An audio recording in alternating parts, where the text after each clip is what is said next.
Welcome back to my last episode of the One Pot Meal series. Well, who doesn't love spaghetti, right? But if you're watching the amount of carbs you consume, then the fun out of the spaghetti is just lost. In today's episode, let's make spaghetti but with a vegetable. Now, it definitely looks like one of those recipes that's really hard to make, but I promise you it's so simple.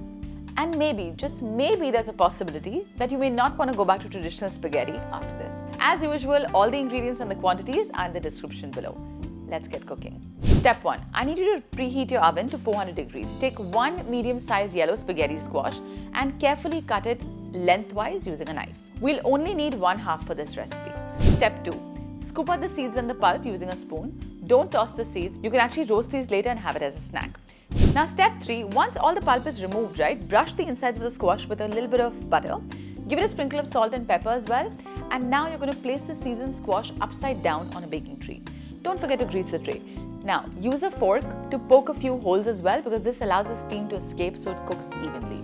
Bake it for about 30 to 40 minutes. 40 to 50 is even better if you want it to be a mushy, Now, step 4 is while that bakes in a skillet, heat a little bit of olive oil, heat a little bit of butter, add some chopped garlic, red pepper, flakes and fresh thyme. Let the garlic become slightly light brown. Step 5. Toss broccoli florets in and stir fry it for a couple of minutes more. Let a little bit of crunchiness stay, right?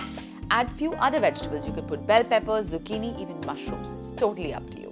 More fiber, more satiating. Now step 6, here is where the magic happens. You're going to use some mature cheddar cheese.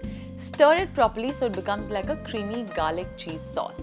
If you don't want to do this, you can always use cashew and make a nice vegan paste out of it.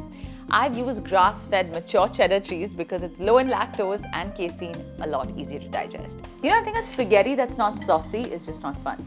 So when this cools off, what you can do is take half of it and make it into a paste like this so you can mix it together and then put it on your spaghetti squash.